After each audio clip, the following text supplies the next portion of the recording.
지난주에는 요한의 세례만 알았던 불완전하게 복음에 대해서 일부만 알았던 12명 가량의 제자들에게 성령께서 임하시고 또 그로 말미암아 방언과 예언이라는 언어적인 그러한 이적을 주께서 허락하신 부분에 대해서 살펴봤습니다. 자, 하나님의 영, 성령께서 오셔서 회복시키신 대표적이고 우선적인 현상이 오염된 언어의 회복이라는 거 우리 다시 한번 좀 생각을 해야 되는 거예요. 자, 여러분, 오염은 단절돼야 돼요. 그죠? 계속 있으면 퍼지는 거죠. 산불 끄는데 가장 효과적인 방법이 뭐겠어요? 어릴 적에 저희들 저기에서 이렇게 위에서 이렇게 뭐 하게 되면 불 놓잖아요. 그죠? 불 놓은 다음에 그 불을 끄려면 어떻게, 그쵸? 맞불 놔야 되는 거예요. 물론 바람이 반대일 경우. 그죠? 불이 이렇게 오는데 불을 같이 지르는 거예요. 그 왜 그래요? 이제 바람이 이렇게 불어가지고 또 불이 이렇게 가서 서로 맞닿으면 불이 꺼지는 거죠. 그래서 여러분 이 생각을 잘 해보시기 바라요. 하나님께서 인간의 타락을 언어로 끊으시고, 그죠? 다시 언어로 회복시키는 거. 잘 생각해 보시기 바라요. 이건 놀라운 겁니다.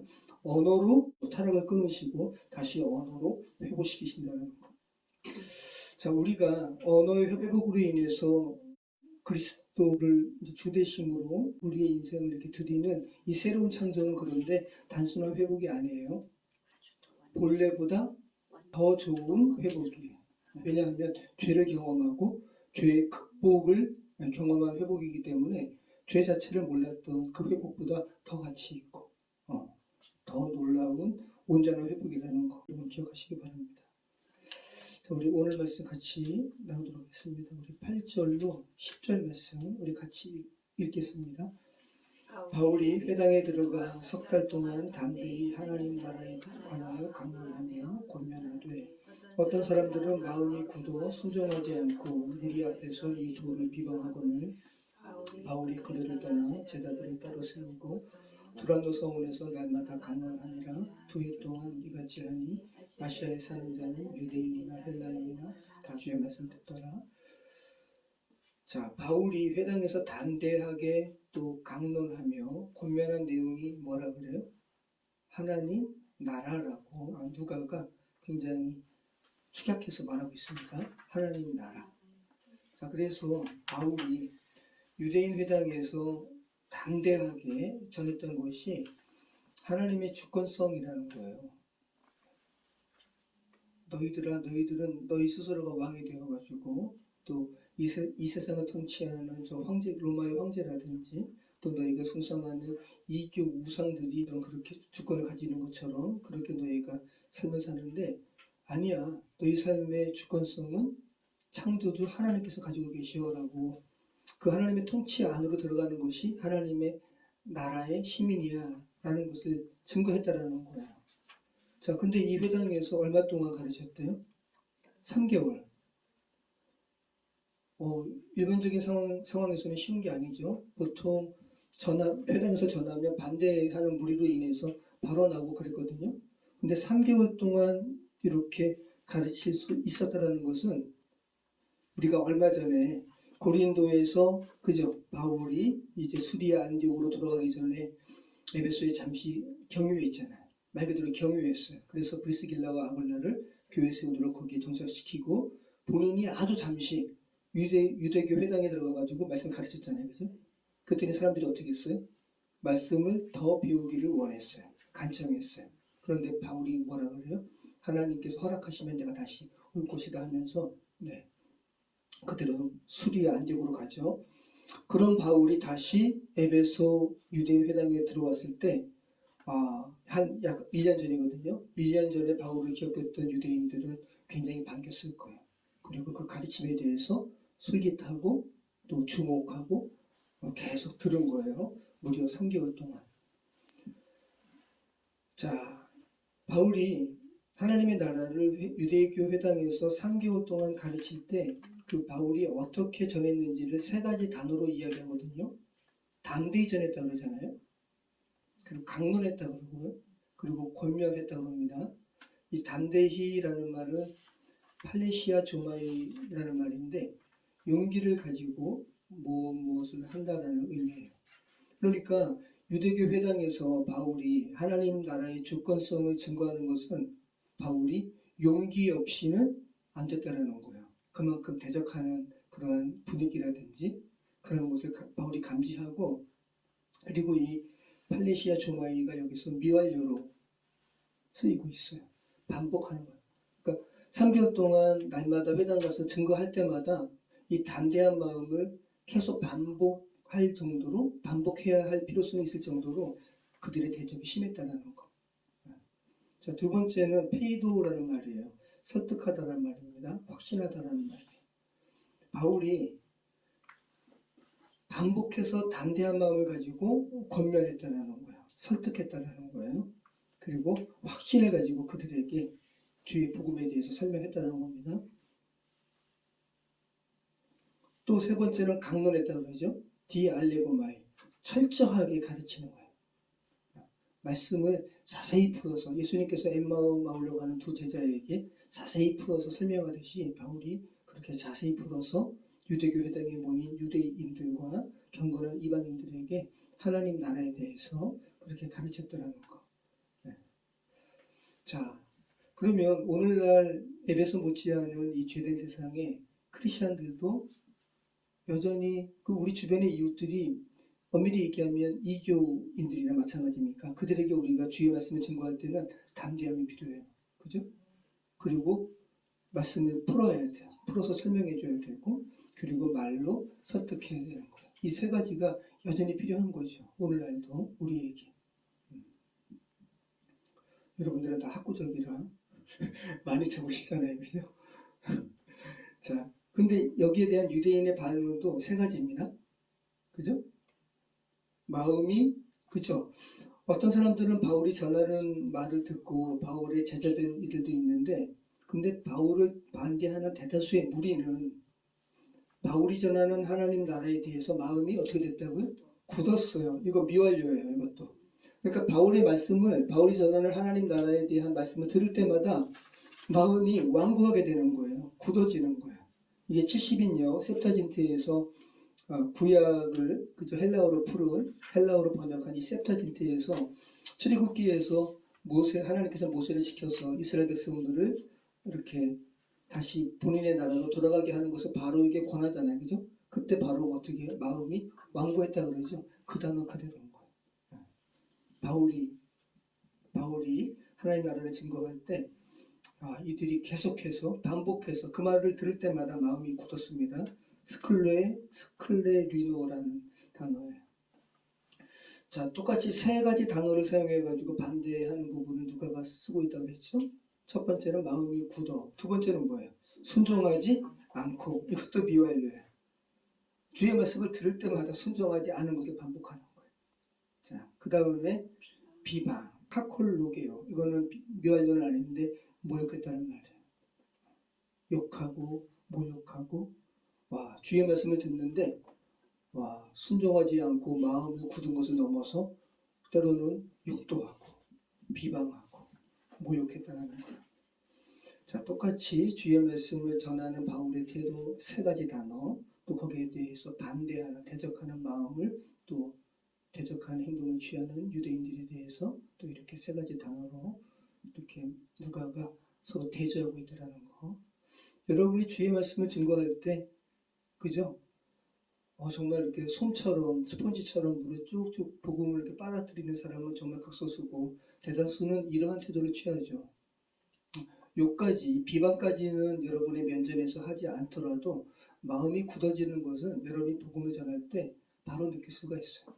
거의 대다수가 그냥 뭔가 이렇게 마음을 꼿꼿하게, 이 사람의 마음이 지금 굳어지고 있구나를 대번에 느끼죠. 그 마음이 굳은 결과는 주의 복음이 들어가지 않으니까 순종하지 않는 것은 당연한 거고. 자, 그렇게 바울이 3개월 동안 전하니 믿을 사람은 믿고 남은 사람들은 완강하게 복음을 거부하게 되었습니다. 그러니까 이제 바울이 유대교 회당에서 말씀 전하는 것을 이제 멈춥니다. 들을 사람은 다 들었다라는 거예요. 그죠? 3개월 동안 전했으니까. 그리고 새롭게 복음에 반응해서 바울의 제자가 된 엄밀히 얘기하면 바울의 제자가 아니라 예수 그리스도의 제자가 된 사람들을 데리고 두란노 서원이라 하는 곳에서 2년 동안 가르칩니다. 당시에 에베소가 소아시아 지역의 유충지다 보니까 주변의 도시에서, 그러니까 에베소에 거주하는 에베소 시민들 외에도 주변에 또 더 멀리서도 에베소에 오는 사람들이 바울의 말을 듣고 주의 복음을 깨달은 자가 많았다라는 거예요. 그리고 아마 바울은 그 시기에 에베소 주변의 도시들도 그렇게 왕래했을 수도 있어요. 이거는 우리가 추측할 수 있는 거죠. 그래서 에베소 도시 주변의 도시가 골로새, 우리 골로새서 여러분 아시죠? 네, 히에라볼리. 네. 여기에는 바울의 제자 에바브라가 가서 교회도 세우고 그렇게 복음을 증거했던 곳으로 우리는 골로새서 말씀을 통해서 알 수가 있습니다. 그 다음에 요한계시록에 나오는 에베소를 포함한 7교회가 다 에베소 근처에 있습니다. 7교회가 어떻게 되죠? 에베소, 버가모, 서머나, 두아디라, 사데, 빌라델피아, 라오디게아. 지난번에 제가 그 냉장고에 붙이는 자석 드렸죠, 그죠? 그게 그 7교회. 냉장고에 한번 쪼르륵 붙여보세요. 네. 자, 우리 한번 골로새서 4장 12절로 13절 한번 볼까요? 골로새서 4장 12절로 13절. 이게 지금 바울이 골로새 교회에다가 보내는 편지인데, 이 골로새 교회는 바울이 개척한 게 아니라 아마 바울의 제자, 이 에베소 두란노 서원에서 바울의 제자된 에바브라가, 골로새 사람 에바브라가 자신의 고향에 가서 교회를 개척한 것으로 학자들이 이렇게 추측을 합니다. 개연성이 있습니다. 같이 읽겠습니다. 그리스도 예수의 종이 너희에게서 온 에바브라가 너희에게 문안하느니라. 그가 항상 너희를 위하여 애써 기도하며 너희로 하나님의 모든 뜻 가운데서 완전하고 확신 있게 서기를 구하나니, 그가 너희와 라오디게아에 있는 자들과 히에라볼리에 있는 자들을 위하여 많이 수고하는 것을 내가 증언하노라. 그래서 이 히에라볼리와 라오디게아는 10km 거리에 서로 떨어져 있었던 아주 가까운 도시고, 골로새는 이 라오디게아와 히에라볼리에서 한 남쪽으로 동방 한 19km, 20km 정도 밖에 떨어지지 않은 곳이에요. 9절로 우리 10절 말씀 다시 한번 읽어보겠습니다. 어떤 사람들은 마음이 굳어 순종하지 않고 이 무리 앞에서 이 돌을 비방하거늘 바울이 그들을 떠나 제자들을 따라 세우고 두란노 서원에서 날마다 강론하니라. 두 해 동안 이같이 하니 아시아에 사는 자는 유대인이나 헬라인이나 다 주의 말씀을 듣더라. 자, 이렇게 유대교 회당에서 나온 다음에 바울이 어떻게 했다 그래요? 유대교 회당에서 유대인들을 떠나 바울이 전하는 복음의 말씀을 듣고 그리스도의 제자된, 또 이 당시에는 사람들이 겉보기로 봤을 때는 바울의 제자된 이 제자들을 따로 세운 거예요. 따로 세웠다는 것은 뭐냐면 바울만 이 복음을 가르친 게 아니라 제자들도 강사로 세워가지고 복음을 가르쳤다는 거예요. 어디에서? 두란노 서원이라고 명칭되는 이곳에서. 무려 얼마 동안요? 2년 동안. 그래서 이게 과장일 수도 있겠지만 아시아에 사는 자는 유대인이나 헬라인이 다 주의 말씀을 들을 정도로. 와, 그러면 2년 전에 그죠?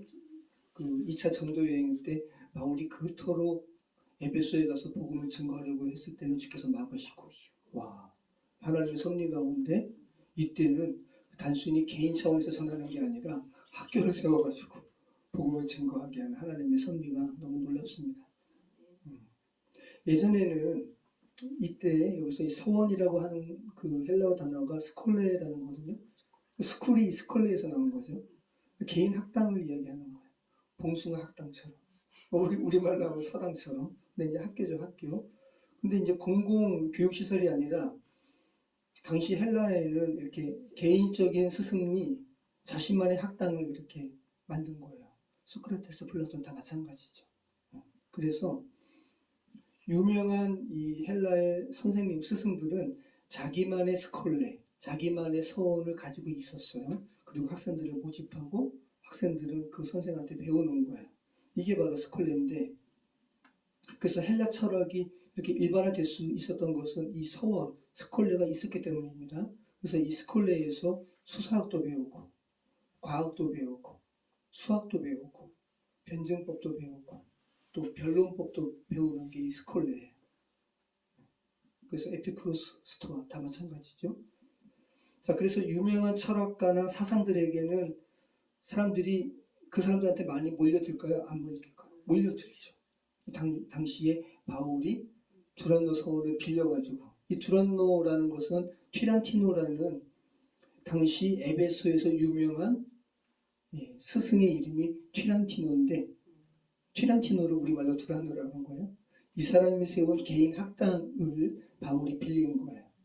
공강 시간에 한 오전 11시부터 4시까지가 당시 지중해 중동 이 지역에서는 지금도 그런 풍습이 있죠. 낮잠 자는 거, 시에스타라고 그러죠. 이 시간대를 바울이 빌려가지고 그러니까 임대한 거죠. 이 시간 동안 임대해가지고 주의 복음을 가르치는데, 그러니까 바울도 자기가 쉬지 않고 한 거죠. 자기도 쉬어야 되는데, 그죠? 브리스길라와 아굴라 집에서 또 천막도 만들고 장막을 만드는 일도 하면서 이 시간에 그렇게 한 거죠. 근데 주된 것은 아무튼 이 복음 전하는 거에 바울은 전념을 다한 거예요. 브리스길라와 아굴라의 집에서는 그냥 이렇게 같이 하는 거고, 이 사역에 바울은 집중했습니다. 그리고 바울은 이 사역에 집중할 수 있었어요. 왜냐하면 마게도냐 교회들, 그죠? 대표적으로 빌립보 교회에서 바울은 지속적으로 후원했어요. 자, 근데 이 튀란티노라는 이 사람의 이름이 실제 이름일 수도 있지만 학생들이 붙여준 별명일 수 있어요. 왜냐하면 독재자라는 이름이거든요. 주권이 강한. 여러분도 어릴 적에 선생님들 별명을 이렇게 지어줬잖아요. 그다음에 이 튀란티노도 굉장히 이렇게 독재적인 아주 그냥 카리스마가 있는 선생님이었나 봐요. 그러니까 이제 학생들이 독재자라고 그렇게 지어준 별명인 것 같아요. 네. 그렇게 해서 아무튼 바울이 열심히 이렇게 사역함으로 인해서 당시 아시아에 있는 많은 유대인과 헬라인들이 다 주의 복음을 들었다고 하니까 제자들이 엄청 많았겠죠. 그래서 이 에베소에서 바울이 사역할 때 제자들이 주로 배출된 거예요. 고린도 출신 가이오, 스데바나, 부드라도, 또 골로새 출신 에바브라, 빌레몬. 이 빌레몬은 또 오네시모의 종 오네시모의 주인이기도 하죠. 그리고 그리고 아시아 출신의 두기고 드로비모. 이게 다 성경에 나오죠. 바울이 쓴 이 서신서에 나오는 이름들입니다. 이들이 다 헬라인이었는데 바울에게 복음을 듣고 그리스도인이 되어가지고 이 바울과 함께 사역하고 또 교회도 세우고 이랬던 사람들인 거죠. 자, 두란노 서원에서 가르치신 제자들을 통해서 이렇게 에베소 교회도 세워지고 또 에베소 주변에 소아시아에 많은 교회가 세워졌습니다. 그래서 에베소 교회를 모교회로 해서 세워진 교회가 아까 우리가 읽었던 골로새, 라오디게아, 히에라볼리, 이렇게 세 개의 교회가 이렇게 있는 거죠. 자, 우리가 지난번에도 에베소 이렇게 고린도에서 에베소 들어갈 때 잠시 우리가 PPT로 잠시 봤는데, 오늘도 한번 에베소에 바울이 증거했던 2년 넘게 3년 가까이 사역했던 이 에베소의 분위기가 어떤 곳이었는지 우리 한번 보도록 하겠습니다. 자, 여기가 이제 바울이 3차 전도 여행 때 바로 갈라디아 부르기아 지역에서 아시아 이렇게 에베소로 들어왔잖아요. 그래서 지난주에 우리가 그죠? 사도 요한을 따르는 12명의 제자들에게 복음을 증거하고 세례를 베풀고 언어의 회복이 이때 이루어졌죠. 여기서 이렇게 사역하는 겁니다. 자, 이게 아르테미스 신전인데 세계 7대 고대 불가사의 중에 하나예요. 기둥만 127개. 근데 지금은 기둥 하나만 남았어요. 이 기둥 중에 하나만 남은 거예요. 그때 우리가 봤던 항구,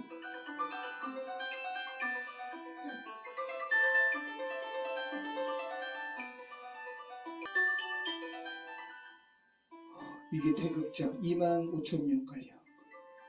우리가 그때 살펴봤습니다. 지금 아까 봤던 그 항구가 여기에요. 네. 지금 이제 퇴적되고, 그때는 그래서 지금 퇴적돼가지고 해안가가 이렇게 멀지만 그때는 한 이쯤까지 왔었고, 요게 케이스터 강이라 그래가지고 이게 배가 일로 들어와서 여기 이제 왔었고요. 지금 그래서 해당 자리로 추정되는 이 매너가 발견된 곳이 여기죠. 이 세수스 도서관은 2세기 때 지어진 건물인데, 아마 추측으로는 이 두란노 서원 자리가 이 세수스 도서관 자리라고 하는 거죠. 그러니까 이 세수스 도서관에서 가르친 게 아니라 이 두란노 자리가 있던 곳에 바울이 죽은 이후에 2세기 때 세수스 도서관이 세워졌는데 지금 이렇게 유적으로 남은 거예요. 자, 그러면 회당에서 여기서 회당 자리 추정한 곳에서 일로 와서 여기서 복음 증거했다는 거. 아르테미스 신전이 여기고요. 자, 우리 그때 본 그림이죠. 자, 이렇게 케이스터 강이 이렇게 있고 배가 이렇게 들어오고 바울이 와서 2차 전도여행 때는 바로 유대교 회당 추정되는 곳에서 복음 전했고, 지금 오늘도 다시 이제 오늘 본문도 이 회당에서 3개월 동안 이렇게 복음을 증거했습니다. 자, 이 자료는 인터넷에 없어요. 제가 에베소 가가지고 산 책이 있거든요. 그 책에 이걸 이렇게 찍은 거를 제가 다시 사진 찍어서 캡처해가지고 기록한 거예요. 누가의 묘가 이쪽 지역에 있어요. 그 다음에 이렇게 들어와가지고 여기 지금 음악당이 있고 여기 큐레테스르 거리라고 그래요. 이렇게 걸어오면 여기 세수스 도서관이 여기 있고요. 그 다음에 이렇게 올라가면 여기 대극장 24,000명이 있는 이 대극장이 있고, 그 다음에 여기가 항구도로예요. 그래서 이 앞에 예전에 항구가 있었던 거죠. 요게 이 에베소 유적이 지금 30%만 발굴이 됐다 그래요. 네. 그러니까 지금 이게 여기 있는 모든 유적이 바울 당시의 유적은 아니에요. 왜냐하면 바울 이후에도 건물들이 세워졌고 이것이 다 무너진 것을 다시 이렇게 회복시키는 것이기 때문에, 하지만 기원전 몇백 년 전부터 이 에베소 도시는 활성화된 곳이었기 때문에 바울 당시에도 이 대극장 같은 거는 바울 당시에도 이미 존재했었던 거죠. 이렇게 이제 올라오면서 이제 큐레테스 거리를 이제 지나가게 되는 거예요. 이게 큐레테스 거리인데 현재 모습은 이래요. 당시를 복원한 그림이죠. 이렇게 채색을 했고 이렇게 화려했다라는 거 보세요. 당시에는 이렇게 미리 신상들을 신상이 아니라 자기 하여튼 이런 몸통을 만들어 놓고 원하는 모습을 주문하면 여기다 머리를 끼는 거예요. 이건 이렇게 남아 있는 거죠. 다 지진으로 인해서 엎어진 거를 다시 다 세운 거예요, 이렇게. 그래서 이 큐레테스 거리가 한번 바울의 이게 지금 진짜로 이렇게 다 걸어서 이렇게 유적지 탐방하는 거니까 바울이 이 거리를 엄청나게 많이 걸어 다녔겠죠. 자, 이렇게 내려오는 거예요. 이렇게 내려오면서 이거는 오데온이라는 것은 음악당. 네, 음악당. 자, 위에서 보면 이렇게 대극장에 비해서는 좌석이 적죠. 그러니까 이거는 한 2,500명 정도 앉을 수 있는. 그런데 거대에 이런 음악당이 있다는 거예요. 지금이랑 똑같다. 계속 강조하는 거 지금과 예전은 똑같고 사람도 여전히 악하고 주의 복음이 필요한 존재라는 거. 이거는 멤비우스 기념비라는 겁니다. 네, 멤비우스 기념비가 여기. 제가 이제 이 그림 따라서 이제 표시한 거거든요. 여기 멤비우스 기념비. 그다음에 여기 하드리안 신전, 세수스 도서관도 하드리안 때 세워진 거예요. 하드리안 황제 신전. 그러니까 바울 때는 그렇게 황제 숭배 의식이 강하진 않았지만 황제 숭배를 하기 위해서 들어가기에 앞서서 여기 이렇게 메두사가 있는 거예요. 메두사는 그리스 신화에 나오는 머리가 이렇게 뱀으로 이루어진, 그래서 이 메두사의 눈과 마주치면 눈이 먼다 그래가지고 그런 이제 이야기가 있으니까 사람들이 메두사 눈 마주치고 싶어요? 아니죠. 고개 숙이고 들어가는 거예요. 의도적으로 만든 거예요. 황제 숭배하라고. 고개 숙이고 들어가라고. 이게 에베소 당시에 가옥이 발견됐어요. 이렇게 모자이크. 당시는 로마는 정말 모자이크 문화가 굉장히 발달된 그런 도시예요. 이게 당시에 그것을 이렇게 복원한 거. 바울도 아마 그죠? 이런 감옥 안에 들어가서 복음 증거했을 수도 있어요. 그냥 막 흙집 그런 게 아니라 바울이 엄청난 도시에서도 이렇게 살면서 또 복음을 다 필요로 하는 사람들에게 복음 증거했다라는 거. 다시 이렇게 이제 큐리테스 거리에서 내려와서 두란노성으로 갑니다. 아니 세수스 도서관. 자, 이게 세수스 도서관.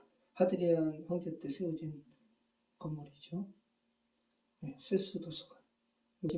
그래서 에베소 하면 대표적인 사진이 이 세수스 도서관 앞에서 찍은 사진인데, 그때 제가 드린 그 4대 교회를 포함된 7개 교회의 그 건물들이, 물론 이제 그 중에 교회 건물도 있긴 있어요. 그런데 초대교회 건물은 아니에요.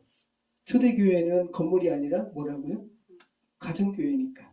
근데 이제 교회가 콘스탄티누스 황제에 의해서 303년에 공연된 이후에, 313년이죠. 공연된 이후에 비잔틴 시대를 거치면서 교회가 이렇게 그러면서 물리적인 교회를 그때 건축한 거지. 그리고 그 폐허가 지금 남아있는 거지.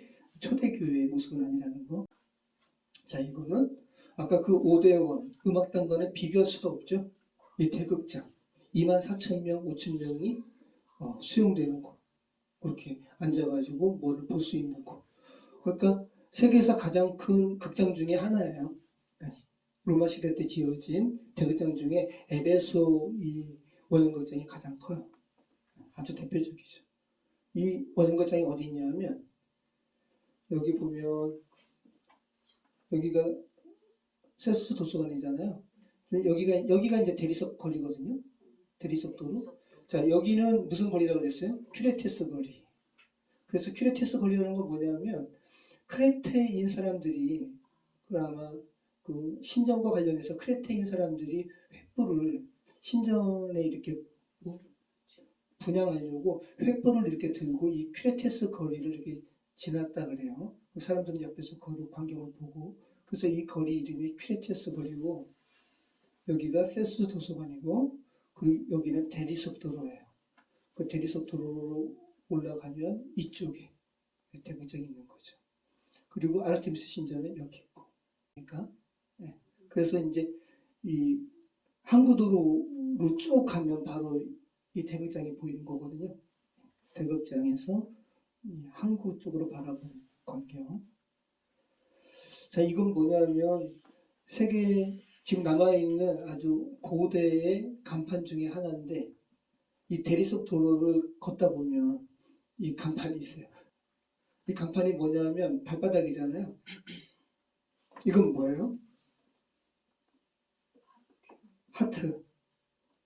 그래서 이건 뭐냐면 근처에 유곽이 있었어요. 유곽이라는 건 뭐냐면 이렇게 성을 파는 곳. 그래서 성을 매매하는 곳이 근처에 있다라는 것을 광고한 거예요. 근데 이건 뭐냐면 이 발보다, 그쵸, 정확하세요. 이 발보다 작은 사람은 못 들어가요. 이 말은 뭐예요? 미성년자는 못 가고. 이 간판이 있어요, 이렇게. 여기 두란노성은 있고요. 세수 도서관 있고, 여기가 대리석 도로거든요. 이 대리석 도로에 요 발바닥 요 간판이 있고, 유곽은 어디에? 여기 유곽 있죠? 서 있죠? 네. 다음, 요거는 이제 항구도로. 이렇게 항구가 가까웠고, 항구도로로 쭉 가는 거예요. 그때, 다시 이제 아르테미스 신전. 세계 7대 불가사의 중에 하나인데, 어떤 사람이 그때 아르테미스 신전을 목격한 사람이 글을 쓴 게 남아있는데, 제가 읽어드릴게요. 나는 전차를 위한 길이 있는 높은 바벨론의 성벽과 알페이우스 옆에 있는 제우스의 동상, 또 공중정원, 바벨론의 공중정원 있잖아요. 또 태양의 거상, 높은 피라미드의 엄청난 노동, 마우솔로스의 거대한 무덤을 보았습니다. 아마 이 사람은 아마 당시에 이런 곳을 이렇게 여행했던 경험이 있는 사람인 거예요. 그러나 구름 위로 올라가는 아르테미스의 집을 보았을 때, 와, 다른 경이로움은 그 광채를 잃었고 나는 말했습니다. 보라, 올림포스를 제외하고 태양이 그렇게 웅장한 것을 본 적이 없다. 이것이 바로 에베소의 아르테미스 신전에 대한 시돈 사람인가 보죠. 안티파트르의 어떤 글이라 그래요. 목록이라 그래요. 네. 이러한 아르테미스 얼마 징그러워요. 다산의 신이니까 이게 이제 이 안에 넣어져 있었고, 자 다시 에베소 여기 보시면 에베소 여기 에베소잖아요. 여기에 이제 두란노 서원이 있고 바울이 복음 증거함으로 말미암아 많은 제자들이 이제 퍼지게 되었는데 소아시아에 있는 많은 사람들이 에베소에서 주의 도를 들었다고 할 정도니까 자 바로 위에 뭐가 어떤 도시가 있어요? 서머나 지금은 이즈미르라고 하는 이름하는 도시예요. 서머나 그 위에는 버가모 그 다음에 두아디라 자 빌립보에서 바울이 만난 그 루디아 두아디라 출신이죠. 네, 두아디라 출신이죠.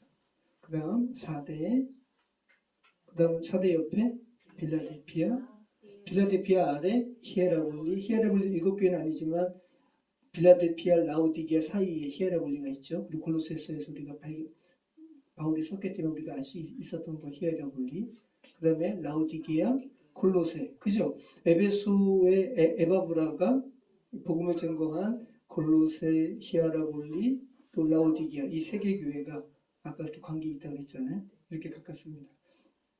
그래서 바울이 아마 이렇게 3년 동안 에베소에 있을 때 좀 갔을 수도 있고 우리는 그러한 재미난 상상을 할 수도 있죠. 자 다시 여기 보면 에베소 그죠? 에베소 서머나 위에 버가모 네. 투아디라 사데 빌라델피아 히에라볼리 네. 그 다음에 라우디게아 콜로세 이렇게 자 아까 말씀드렸습니다. 이 건물 자체가 교회는 아닙니다. 대표적으로 그 위치에 세워진 대표적인 건물이 이렇게 세수스 도서관이기 때문에 에베소 교회 할 때는 이 그림이 있죠. 이건 서머나 지역의 교회 유적들. 이거는 버가모 지역. 이건 두아디라 지역. 네. 이건 사대는 저도 이번에 갔습니다. 네. 이건 빌라델피아도 이번에 갔는데 아침에 여러분 가시면 되게 바쁘신 거예요. 새벽에 밤에 한 10시에 도착해서 주무시고 한 새벽에 5시에 일어나가지고 집결해서 가는데 아침에 갔어요. 근데 되게 조그매요. 이것만 남아있고 주변은 다 도시고 이렇게 촉조망으로 채워져 있고 이게 빌라델피아 당시 유적입니다. 이건 라우디게아 이렇게 그리고 이제 히에라볼리를 잠깐 보실게요. 여기 보시면 저는 요번에 갔을 때 인상 깊었던 그 광경 중에 하나가 히에라볼리였거든요. 히에라볼리가 현재 이름으로는 파무칼레 그래서 모카의 성이라 그래가지고 하얘요. 모카처럼. 그래서 당시에도 황제가 여기서 휴양할 정도로 그래서 저희가 버스를 타고 가는데 저 위에 보면 무슨 하얀 산이 있는 거예요. 그런데 이제 석회지대고 거기 온천수도 나고 해가지고 아마 이렇게 몸에 좋다고 그렇게 여겼는지 황제가 거기서 거기 휴양에 위하여 많이 수고하는 것을 내가 증언하노라. 이렇게 여기가 석회 이렇게 됐고 온천수가 이렇게 흘러내려서 여기에 발을 담궈요. 있는 또 극장. 네. 그러니까 에베소 극장에 비해서는 작죠. 저도 이렇게 한컷 찍었는데 자 이렇게 요거는 히에라볼리에서 이제 저희 같이 갔었던 분들과 찍은 사진. 네, 히에라볼리 이렇게 발을 담고요. 자 한번 이렇게 바울이 사역했던 에베소와 그 주변 느낌들을 이렇게 보시게 되면 더 입체적으로 다가오죠. 자, 우리 다시 한번 에베소 사도행전 19장 11절 12절까지 같이 읽겠습니다. 하나님이 바울의 손으로 놀라운 능력을 행하게 하시니 심지어 사람들이 바울의 몸에서 손수건이나 앞치마를 가져다가 병든 사람에게 얹으면 그 병이 떠나고 악귀도 나가더라.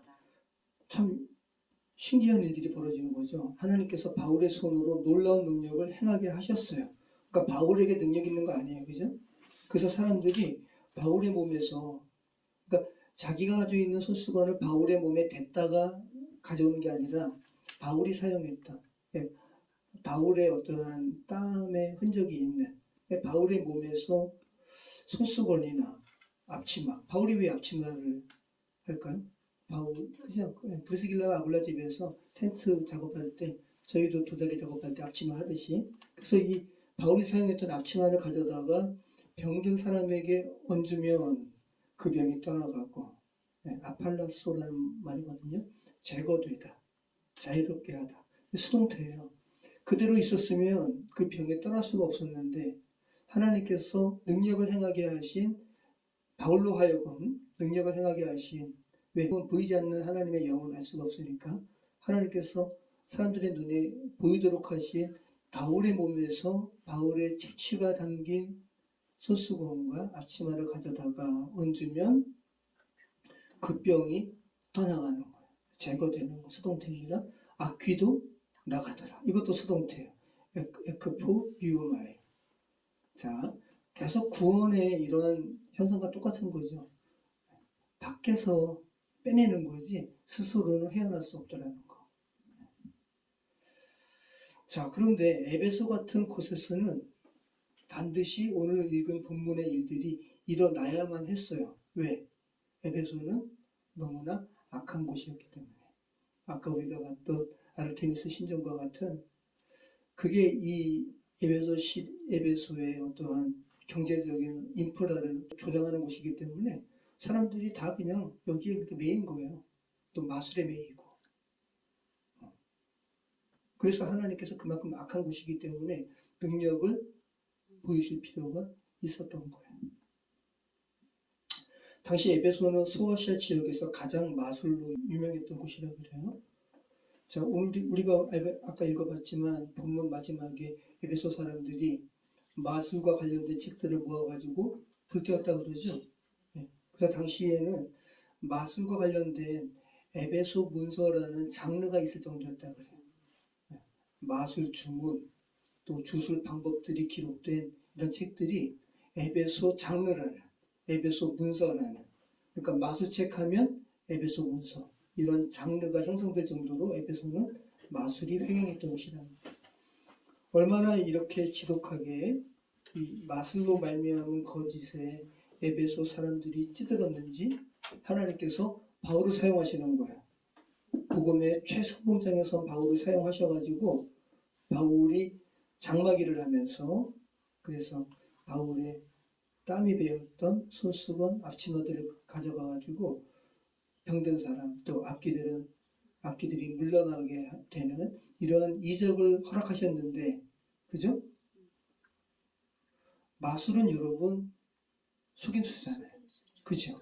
자, 속임수와 실제가, 그 속임수로 완전히 속아 있는 그 지역에, 그 분위기에 실제적인 하나님의 능력이 이렇게 역사하니까 대비될 수밖에 없는 거예요. 그죠? 와, 정말 살아있는 하나님이 계시구나 라는 것을 하나님께서 드러내시는 거죠. 그래서 그 병이 떠나고 발랐어. 또 악기도 나가더라. 에크포 리오마이.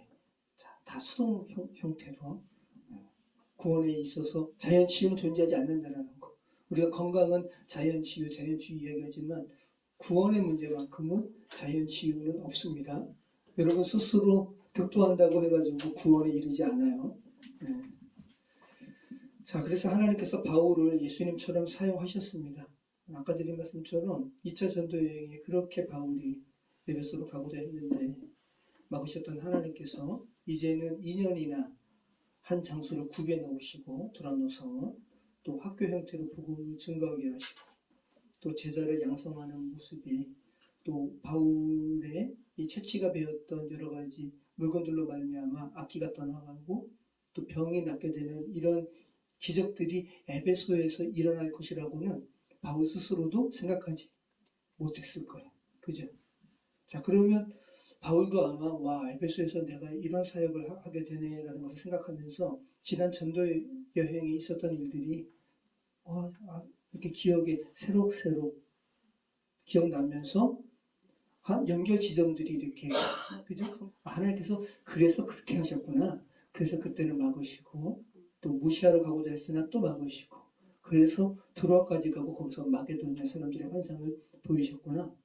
그리고 고린도 종에서 에베소하고 지금 다시 또 에베소에서 이런 일들을 허락하시는구나라는 것을 그제서야 바울은 느끼고 또 하나님의 인도하심을 알게 되었을 거예요.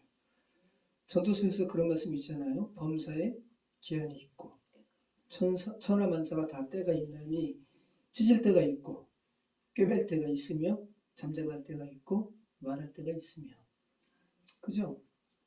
하나님께서 여실 때가 있고 하나님께서 닫으실 때가 있는 거죠. 자, 하나님의 역사가 일어나려면 하나님의 뜻과 방법과 때가 일치해야 되는 것을 우리는 다시 알게 됩니다. 자, 여러분의 삶의 여정도 한번 생각해 보세요. 여러분의 삶의 여정을 그냥 이렇게 돌아보시지 말고 복음이라는 어떤 이런 키워드 가지고 여러분의 지난 삶을 반추해 보시면 이렇게 바울처럼 어떤 점들로 연결될 수 있고요. 그죠? 그러면서 하나님의 섭리를 여러분이 고백하실 수 있을 거예요. 그죠? 내가 예전에 어떤 사람과 또 이런 얘기 있었지.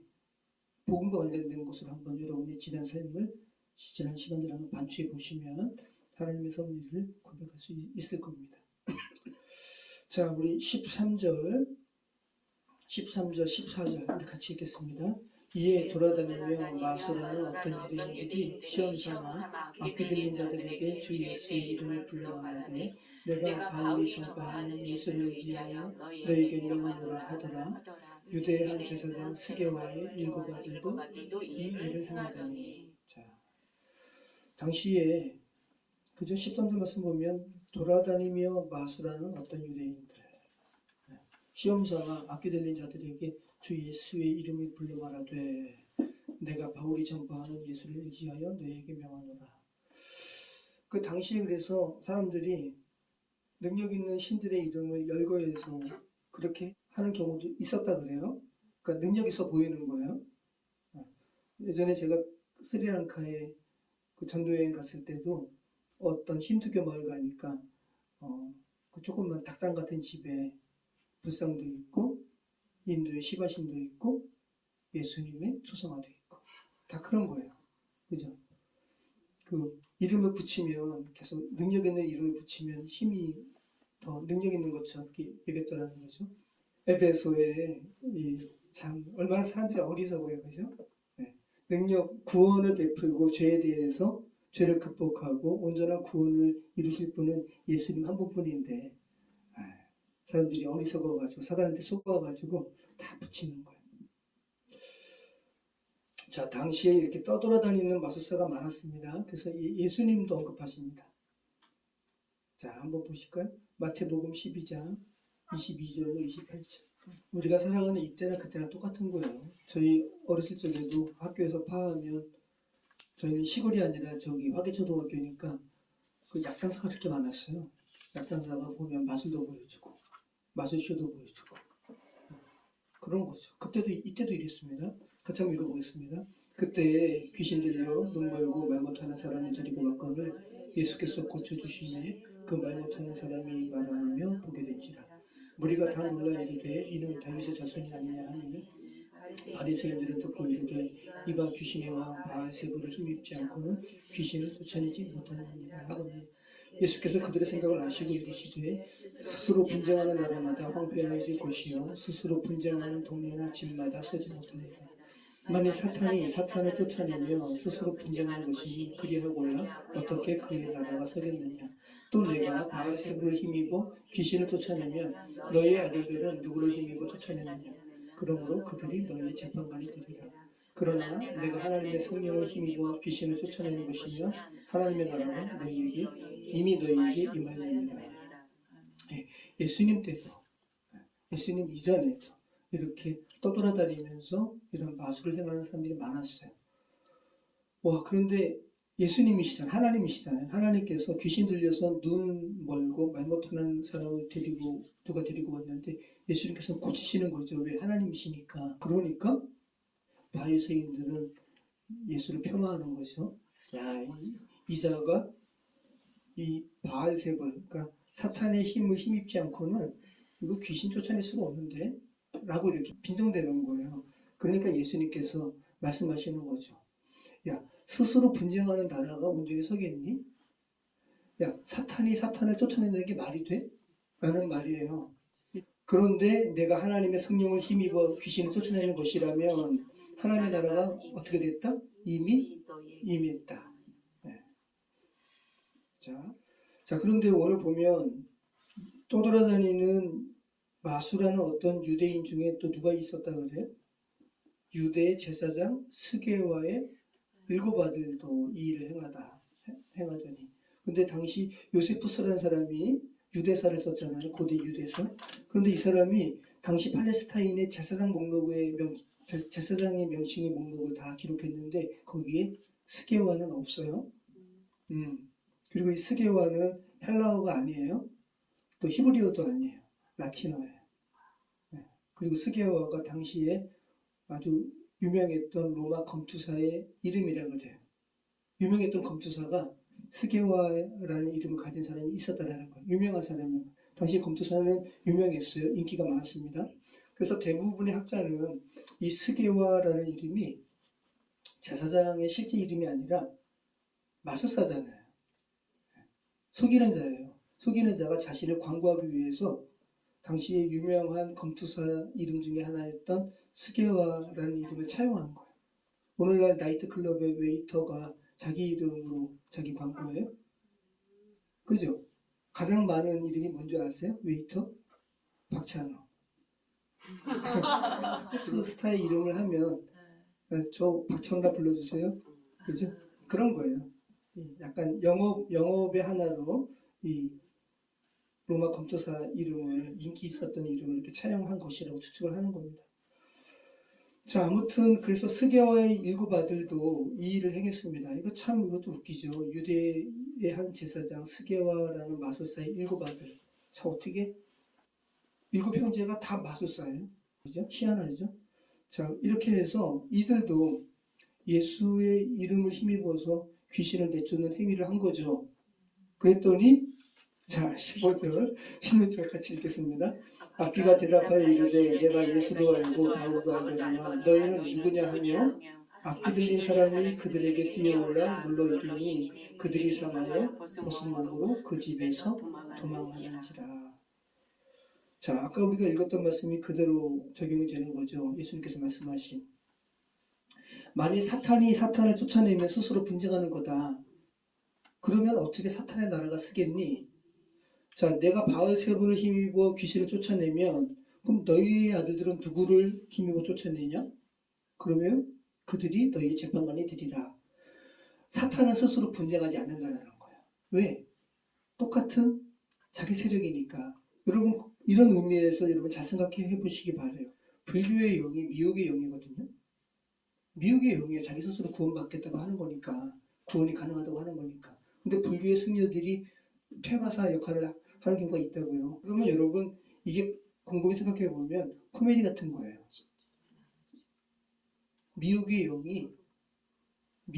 똑같은 미혹의 영 귀신을 퇴마를 하는 것 자체가 코미디라고요. 서로 속이는 거라고요. 속아 주는 거고. 이게 네가 나를 쫓아내? 그래 나 쫓아내. 왜? 서로에게 이익이 되니까. 표면적으로 퇴마의 역할을 하는 것뿐이지 서로 속아주는 거예요. 악한 영끼리. 온전한 상황은 아니라는 거죠. 자, 그런 의미에서 퇴마의 역할을 하는 그 전에는 예수님의 이름으로 이렇게 물리치기 전에는 다른 이름으로 막 퇴마사의 역할을 했던 스게와의 7아들도 미혹의 영이고요. 미혹의 영에 사로잡힌 거고 그 퇴마의 역할을 하는 그런 7아들의 그런 행위로 말미암아 악기가 이렇게 표면적으로는 나갔을 때 그죠? 그런 의미에서 어떤 사람에게 붙어있던 악기들도 서로가 한편이라고요.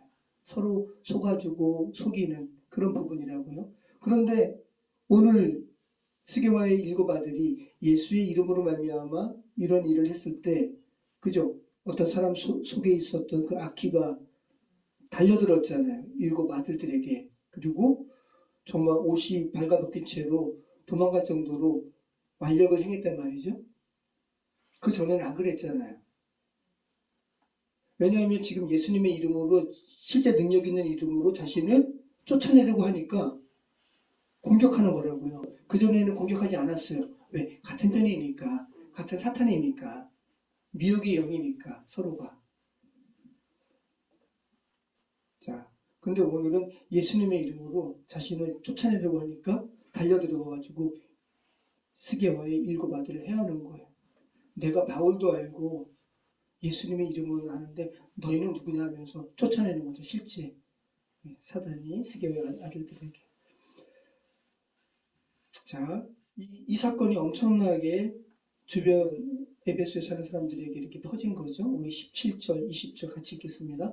에베소에 사는 유대인과 헬라인들이 다 이 일을 알고 두려워하며 주 예수의 이름을 높이고 믿은 사람들이 많이 와서 자복하여 행하기를 알리며 또 마술을 행하던 많은 사람이 그 책을 모아가지고 와서 모든 사람에게 불사르니 모든 사람 앞에서 불사르니 그 책값을 계산한 즉 은 5만이나 되더라. 이와 같이 주의 말씀에 힘이 있어 흥왕하여 세력을 얻으니라. 자, 이렇게 스게와의 일곱 아들이 예수님의 이름을 잘못 오용해가지고 이런 쫓겨남을 당하는 이런 피해를 입는 이런 일들이 주변에 벌어지자 에베소에 사는 유대인들과 헬라인들이 다 그 일을 알고 두려워했다고. 그러면서 살아계신 주 예수 그리스도의 이름을 높이는 거예요.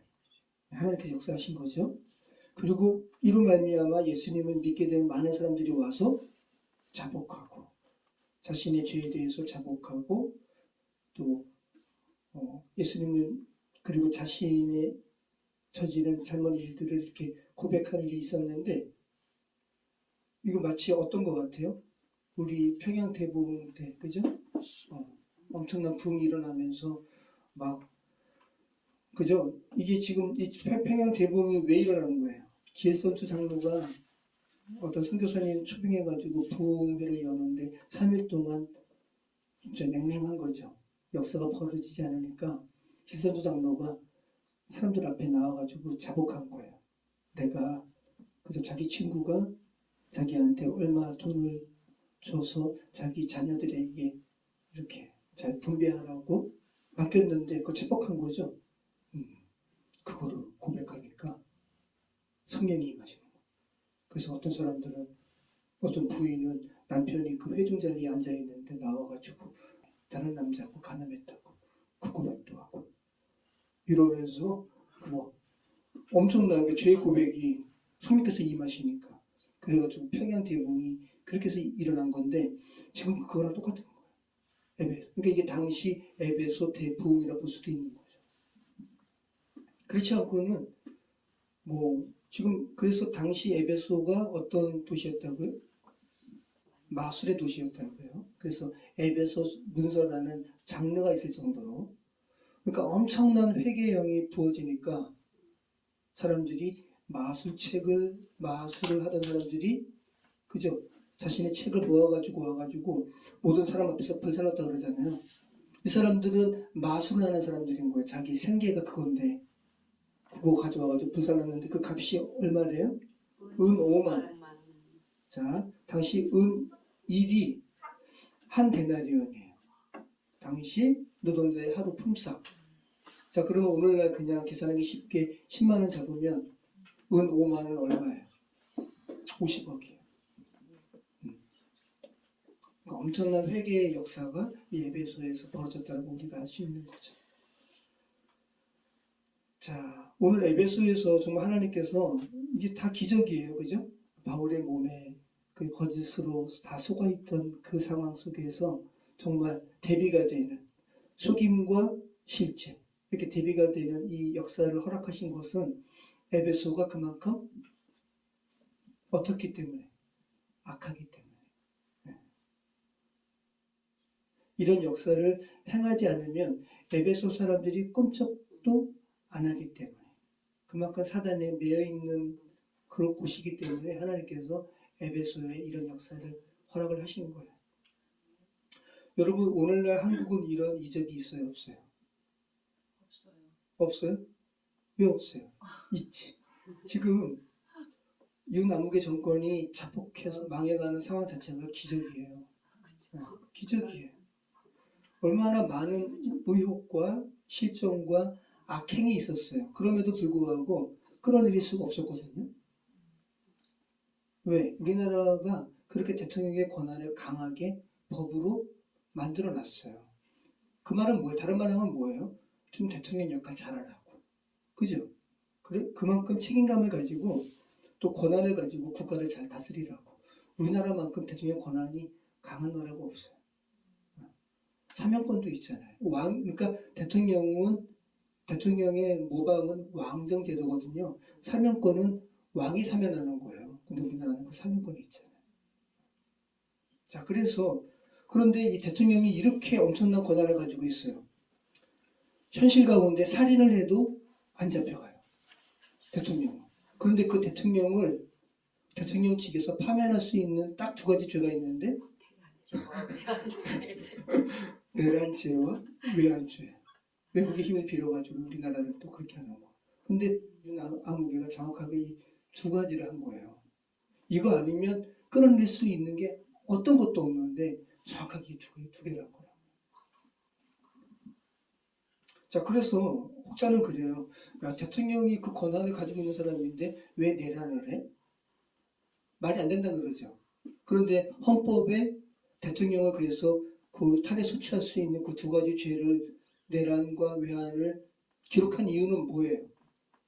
사람 혹자는 대통령 스스로도 2시간짜리 내란이 어디 있냐고 말도 하고, 사람들이 무슨 대통령이 내란을 해라고 말을 하지만 헌법에 그 조항이 있는 이유는 뭐예요? 대통령이 내란과 외환을 행할 수 있기 때문에 그 조항이 있는 거예요. 그리고 일반적으로는 그 일을 행해도 실패하지 않는데 실패했잖아요. 이게 기적이라는 거죠. 이게 기적이라는 거죠.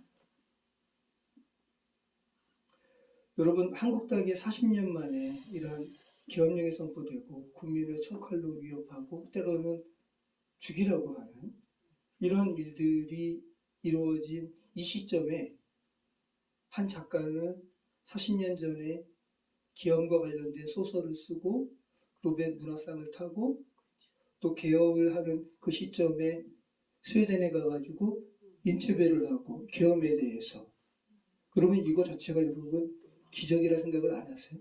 기적인 거예요. 이게 우연 같으세요? 기적인 거예요. 기적. 노벨 문학상을 타면서 죽은 자가 산자를 살린다라는 이러한 인터뷰로 전 세계에 한강 작가가 하잖아요. 그때 그 계엄이 해제되고 얼마 안 있어서 이제 법사위원장인 정청래 의원이 법사위원회에서 저는 이렇게 주의 깊게 많이 들었는데 이런 말을 하는 거예요. 한강 작가가 죽은 자가 산자를 살리고 과거가 현재를 살린 이 이야기를 하면서 5.18의 희생자들, 또 박종철 열사, 이한열 열사, 이런 사람들의 죽음으로 인해서 국회법에 국회가 소집돼가지고 그 탄핵 해제 의결을 가결하면 그 즉시 해제해야 한다는 이 한 줄 조항이 그 사람들의 죽음으로 인해서 한 줄이 올렸고 그것으로 인해서 계엄이 해제됐고 우리가 살았다고 그 이야기 하는 거죠. 소름이 끼치더라고요. 그 계엄법 제11조에는 이런 조항이 있어요. 대통령은 제2조 제2항 또는 제3항에 따른 계엄 상황이 평상 상태로 회복되거나 국회가 계엄의 해제를 요구한 경우에는 지체 없이 계엄을 해제한다. 근데 국회가 계엄을 해제를 가결했잖아요. 근데 몇 시간 동안 끌었잖아요. 그 시간 동안 뭐 했다 그래요?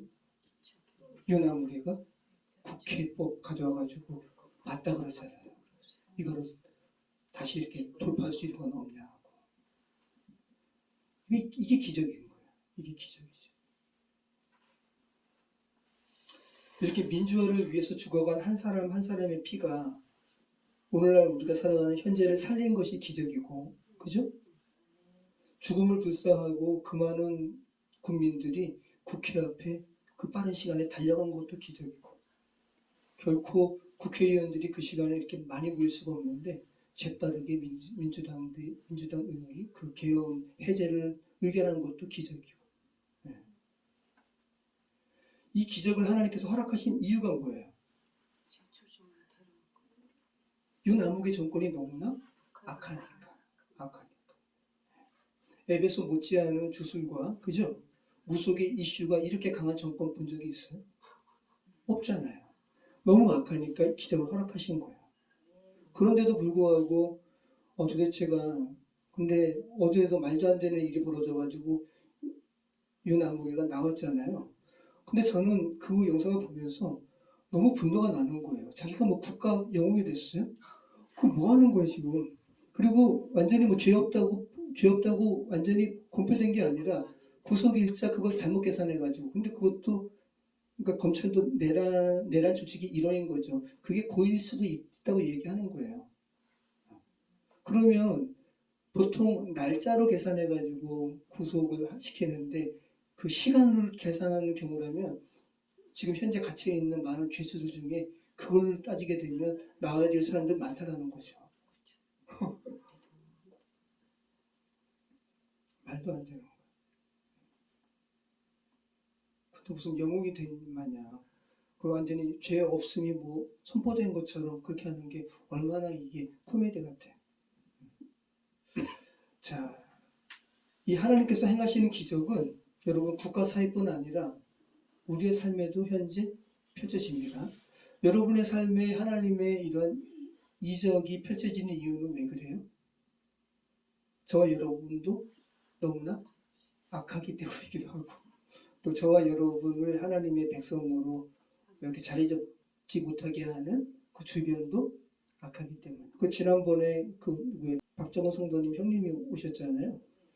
그분이 이렇게 이거 빚으면서 참 여기를 어떻게 해서 알게 됐지? 그런 거예요. 그래서 저희가 원래 교회가 저 위였잖아요.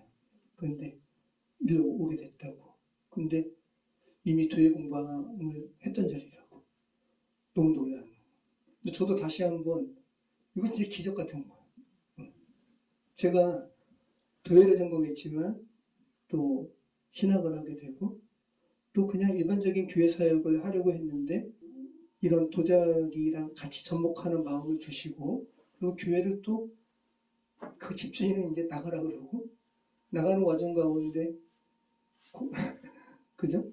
부동산에 알아봤더니 교회 공부하는 자리가 마침 있다고 해가지고 여기 데려온 거예요. 골목 안에 있어가지고 보이지도 않는데 지금도 마찬가지예요. 여기 지역 사람 중에 그런 사람 많아요. 골목 안에 있으니까. 근데 도자기도 하고 또 이렇게 목회도 하는 게 이게 기적이죠, 기적. 이렇게 공방으로 최적화된 곳이 서울에 없어요. 진짜로. 그리고 또 주일마다 예배 초소로 변신하고. 여러분은 기적을 보고 있는 거예요. 저희는 기적 보기 바로 전에 이제 전날이니까 다 이렇게 하지만 이 모든 게 기적입니다. 자, 여러분 삶도 한번 되돌아보시기 바래요. 여러분의 신앙생활도 한번 반추해 보세요. 하나님께서 여러분을 여기까지 인도하신 거 곰곰이 한번 생각해 보세요. 하나님께서 허락하신 기적이 아니라고 말씀하실 수 있을까? 그죠? 우리 지휘자매랑 선덕형제가 놀이터에서 놀다가 미주교 사모님과 만나고 그러다가 또 권사님도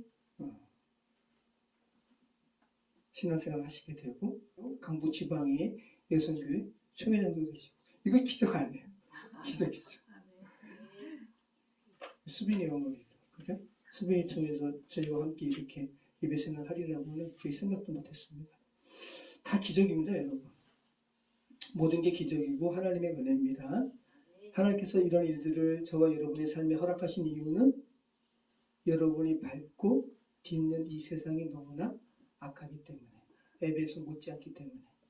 그래서 짙은 어둠 속에 빛이 발하는 것처럼 어두운 세상에 여러분을 통해서 하나님의 빛을 발하시려고 그렇게 여러분을 이끄신 하나님의 은혜인 줄 믿습니다. 자, 크리스찬으로 지금 여러분이 살아가는 이 상황 자체가, 또 하나님께 오늘 이렇게 하나님께 예배드린 자체가 오늘 에베소에서 일어난 사건 못지않은 기적이라는 거예요. 자, 에베소에 바울이 보낸 편지가 있죠. 뭐예요? 에베소서. 자, 그럼 한번 이제 우리가 사도행전을 통해서 바울이 각 도시에 쓴 편지를 이 상황을 알고 읽게 되면 입체적으로 여겨지잖아요. 그럼 바울이 에베소에 보내는 편지는 어떤 내용일까? 한번 좀 생각해 보시면서 우선 1장은 이 에베소서는 바울이 로마 감옥에서 에베소 교인들을 향해 쓴 편지거든요. 자, 1장은 에베소 교인들을 부르신 하나님께 영광을 돌리는 내용이에요. 근데 2장 내용부터 에베소 사람들이 어떤 상태에서 구원받았는가를 다시 일깨워주고 있어요. 우리 한번 에베소서 2장 1절로 9절 우리 잠잠히 한번 읽어보시면서 오늘 말씀 마치도록 하겠습니다.